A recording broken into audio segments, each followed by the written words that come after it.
Assalamualaikum warahmatullahi wabarakatuh. Terima kasih atas kesempatan yang telah diberikan kepada saya. Perkenalkan, nama saya Lisa Primasari dengan NIM 1925115557, Fakultas Sains dan Teknologi Universitas 19 November Kolaka, Prodi Farmasi.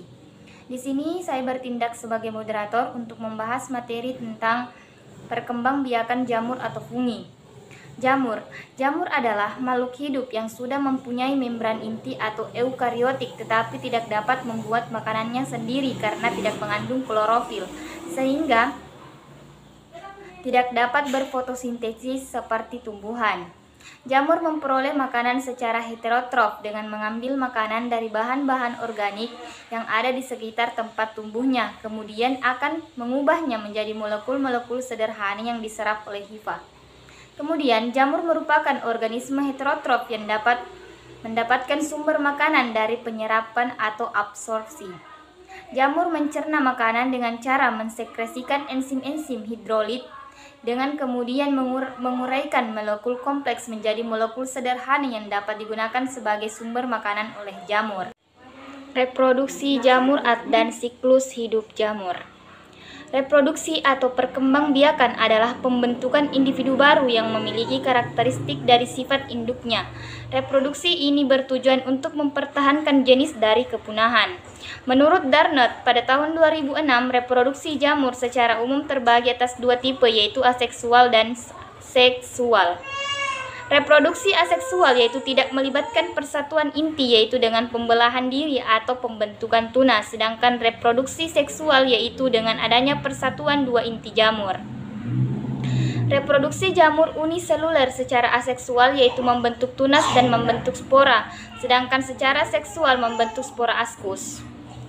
Adapun selebihnya penjelasannya akan disampaikan oleh pemateri 1, yaitu Emi Triani.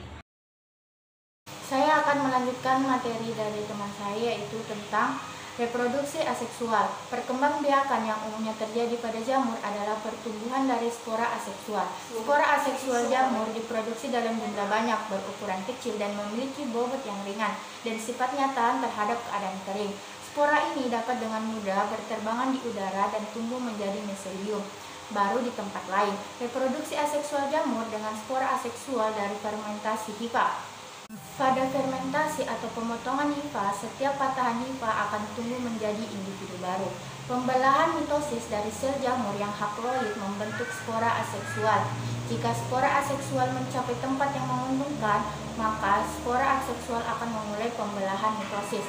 Pembelahan tersebut menghasilkan meselium haploid baru yang secara genesis merupakan replika induknya. Pada jamur dikenal beberapa macam spora aseksual, yaitu yang pertama Codiaspora, tunggal disebut Codinium, jamak Codinia. Yang kedua itu spora Giospora, yang ketiga Artospora, yang keempat Chlamydospora, yang kelima Blastospora, dan yang terakhir itu Zoospora. Blastospora merupakan spora aseksual yang berbentuk pada gamet, sedangkan zoospora umumnya terdapat pada jamur air. Menurut Harti 2015, dengan adanya reproduksi seksual dan aseksual pada jamur menjadikan jamur memiliki siklus hidup. Jamur yang menghasilkan spora seksual dan aseksual disebut telemorf, sedangkan jamur yang menghasilkan spora aseksual saja disebut dengan anomorf. Macam spora aseksual yang pertama itu Codiospora atau Codinia, yang kedua itu spora Giospora, spora yang dibentuk dalam sporagium, yang ketiga itu Oidia atau Artospora, spora ini merupakan hasil fermentasi hifa, yang keempat itu Chlamydiospora, merupakan spora aseksual berdinding tebal, yang kelima itu Blastospora, merupakan spora hasil pembentuk secara kuncup. Reproduksi aseksual pada jamur lebih penting untuk memperbanyak spesies karena menghasilkan sejumlah besar individu dan siklus aseksual terjadi berulang-ulang dalam satu musim. Metode reproduksi aseksual terjadi pada jamur yang pertama itu fermentasi hifa. Setiap fermen tumbuh menjadi individu baru. Yang kedua itu pembelahan sel atau fision. Sel somatik membelah menjadi sel anak. Yang ketiga itu pertunasan sel somatik atau spora budi. Setiap tunas menghasilkan individu baru. Yang keempat itu pembentukan spora. Setiap spora berkecambah membentuk tabung kecambah yang akan berkembang menjadi miselium. Jadi di sini saya akan menjelaskan tentang reproduksi seksual. Reproduksi seksual pada jamur umumnya terjadi setelah beberapa generasi reproduksi secara aseksual. Tetapi jamur yang termasuk dalam Basidiomycetes ini biasanya melakukan reproduksi seksual. Kemudian reproduksi seksual jamur ialah dengan spora seksual, spora jamur yang dibentuk di bagian atas miselium. Kemudian reproduksi seksual jamur terjadi melalui peleburan sel gamet haploid dari hifa yang berbeda dan membentuk zigot yang diploid. Selanjutnya zigot melalui meiosis dan membentuk 4 gamet yang haploid. Tetapi ada kalanya penyatuan 2 gamet tersebut tidak diikuti peleburan inti. Hasilnya terbentuk sel dikaryon, yaitu sel yang memiliki 2 inti yang berasal dari 2 induk hifa yang berbeda. Gamet kadang ditemukan pada struktur terspesialisasi yang disebut gametangium. Gametangium berlokasi di ujung hifa dan dipisahkan oleh septum dari bagian hifa yang lainnya. Gametangium dari individu yang berbeda melebur menghasilkan zigot diploid. Pada reproduksi seksual jamur dikenal beberapa jenis spora. Pertama itu ascospora yang merupakan spora besar satu yang dibentuk dari ascus, dan di dalam setiap ascus itu terdapat satu atau beberapa jenis aspora. Kemudian kedua itu basidiospora yang merupakan spora besar satu yang di atas spora terbentuk gada yang disebut basidium. Kemudian yang ketiga itu zigotspora yang merupakan spora besar berdinding tebal yang terbentuk dari ujung-ujung 2 hifa yang serasi yang disebut gametangia. Sedangkan yang keempat itu oospora yang merupakan spora hasil yang berbentuk dari pertemuan antara gamet betina dan gamet jantan sehingga terjadi pembuahan yang menghasilkan oospora. Kemudian menurut Darneti 2006, reproduksi seksual pada jamur meliputi 3 fase. Yang pertama itu plasmogami yang merupakan penyatuan 2 protoplasma yang membawa inti untuk berdekatan satu sama lain dalam sel yang sama. Kemudian yang kedua itu karyogami yang merupakan penyatuan 2 inti.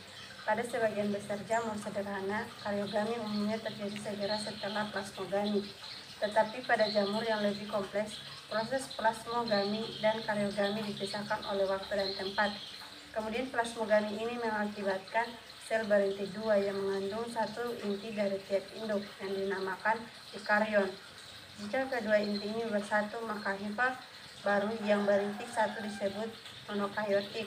Kemudian yang ketiga itu meiosis yang merupakan penurunan jumlah kromosom menjadi haploid. Pada siklus seksual yang sebenarnya ketiga proses ini terjadi pada tempat tertentu. Jika hanya 1 talus, baik haploid atau diploid dalam siklus hidup jamur, maka siklus hidup ini dinamakan haplobiotik. Akan tetapi, bila talus haploid disalingi dengan talus diploid, maka siklus hidup ini dinamakan diplobiotik. Kemudian sejauh yang diketahui, jamur yang mempunyai miselium diplobiotik adalah Oomycetes. Siklus hidup diplobiotik terjadi pada jamur akuatik, Alomyces, Cheolomyces, parasit jamur. Beberapa lagi yang dikemungkinkan pada Plamodiophoramycota.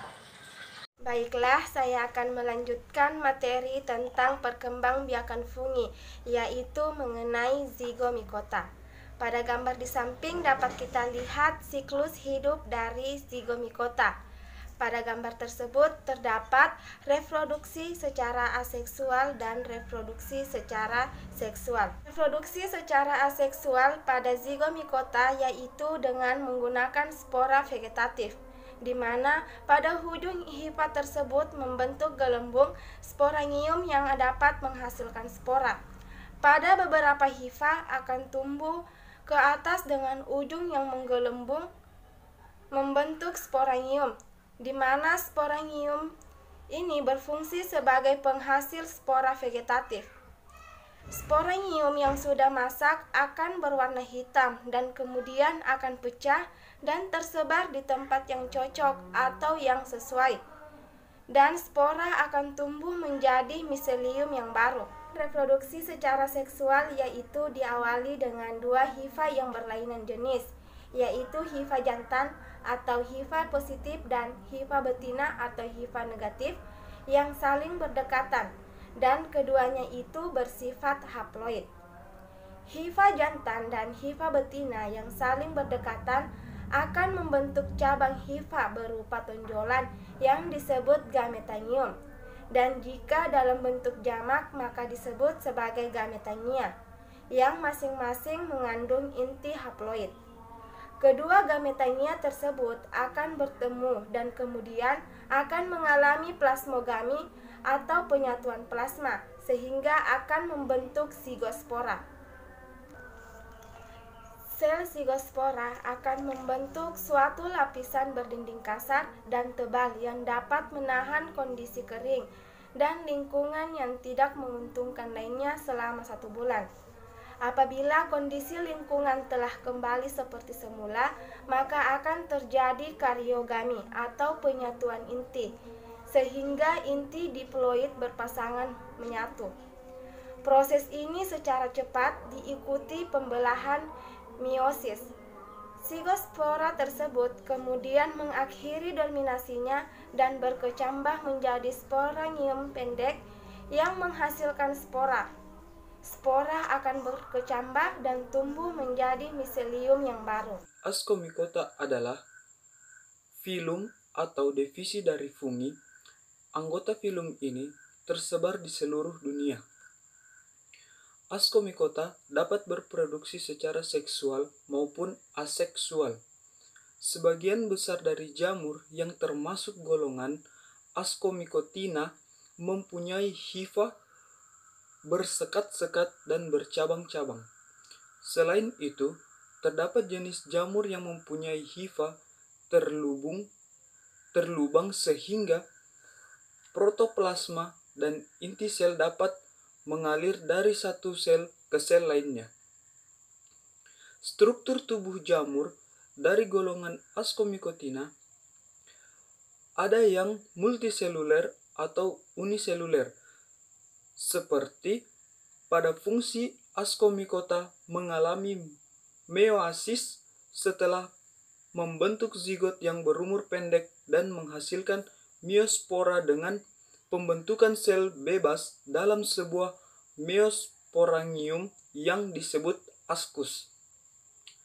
Ascomycota menunjukkan kompatibilitas seksual bipolar dan memiliki dinding sel yang terdiri dari 2 lapisan. Ascomycota merupakan kelompok jamur yang terbesar, ada yang hidup parasit atau saprofit. Jamur yang hidup sebagai parasit dapat menimbulkan penyakit yang merugikan seperti pada tanaman tembakau, pepaya, karet, teh, coklat, dan padi. Peran dalam Ascomycota adalah sebagai reproduksi aseksual. Di dalam reproduksi aseksual pada Ascomycota seluler, yaitu dengan membentuk tunas, membentukan tunas atau blastospora, diawali dengan dinding sel menonjol keluar membentuk tunas kecil. Nukleus di dalam sel induk membelah dan salah satu nukleus bergerak ke dalam sel tunas. Sel tunas kemudian memisahkan diri dari sel induk untuk membentuk individu baru. Kadang, tunas hanya melekat pada induk membentuk rantai hifa semu atau pseudohifa. Reproduksi aseksual pada Ascomycota multiseluler yaitu dengan fragmentasi miselium dan membentuk conidia atau spora pada ujung conidivore. Pembentukan ascospora dalam ascus dari 2 hifa berlainan jenis saling berdekatan. Selain itu, hifa membentuk alat kelamin jantan atau antheridium dan hifa lainnya membentuk alat kelamin betina atau ascogonium. Setiap jenis kelamin punya inti haploid. Pada oxygonium, tumbuh trikogin atau menghubungkan archegonium dan antheridium.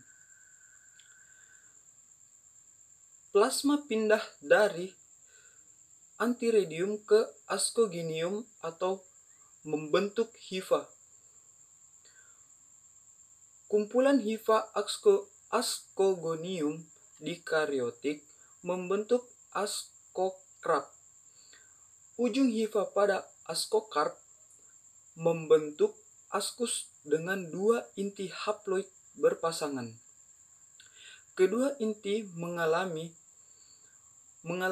karyogami atau penyatuan inti, sehingga terbentuk diploid, di mana diploid mengalami meiosis membentuk 4 inti haploid, masing-masing membelah secara mitosis. Di dalam ascus terdapat 8 inti haploid. Kedelapan inti dikelilingi dinding sel membentuk ascopora. Sedangkan ascopora masak akan pecah dan keluar jauh di tempat yang cocok akan berkecambah membentuk hifa haploid baru atau micelia. Adapun contoh selanjutnya yaitu tentang fungi atau jamur Deuteremycota yang dilakukan secara aseksual, yaitu dengan membentuk konidia atau menghasilkan hifa khusus yang disebut dengan conidiafor. Pembelahan yang terjadi pada ujung conidiafor akan membentuk conidiaspora yang bersifat haploid. Mungkin itu saja yang dapat disampaikan oleh kelompok kami. Kurang dan lebihnya mohon dimaafkan. Wabillahi taufiq wal hidayah. Wassalamualaikum warahmatullahi wabarakatuh. Jangan lupa terapkan selalu 3M, yaitu memakai masker, menjaga jarak, dan mencuci tangan, karena tidak ada yang dapat melindungimu selain dirimu sendiri. Wabillahi taufiq wal hidayah. Wassalamualaikum warahmatullahi wabarakatuh. Salam sehat.